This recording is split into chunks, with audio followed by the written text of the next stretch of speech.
தலைநகர் டெல்லி சட்டப்பேரவை தேர்தலுக்கான வாக்குப்பதிவு நாளை நடைபெறவுள்ளது. இதில் ஆளும் ஆம் ஆத்மி மற்றும் பாஜக, காங்கிரஸ் இடையே மும்முனை போட்டி நிலவுகிறது.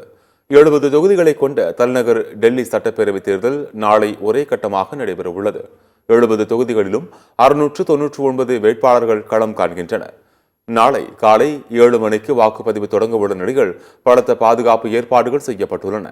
டெல்லி முழுவதும் 150க்கும் மேற்பட்ட துணை ராணுவ படையினரும் 30,000க்கும் மேற்பட்ட காவல்துறையினரும் பாதுகாப்பு மற்றும் கண்காணிப்பு பணியில் ஈடுபடுத்தப்பட்டுள்ளனர்.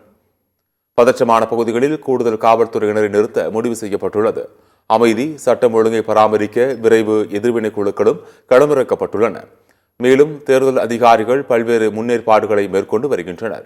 இந்த நிலையில் தொடர்ந்து 3வது முறையாக ஆட்சியை பிடிக்க ஆம் ஆத்மியும் சுமார் 27 ஆண்டுகளுக்கு பிறகு மீண்டும் ஆட்சியை கைப்பற்ற பாஜகவும் கடுமையாக முயன்று வருகின்றன. டெல்லி சட்டப்பேரவை பொதுத் தேர்தலில் நாளை பதிவாகும் வாக்குகள் வரும் பிப்ரவரி 8ஆம் தேதி எண்ணப்பட்டு அன்றைய தினமே முடிவுகள் அறிவிக்கப்பட உள்ளன.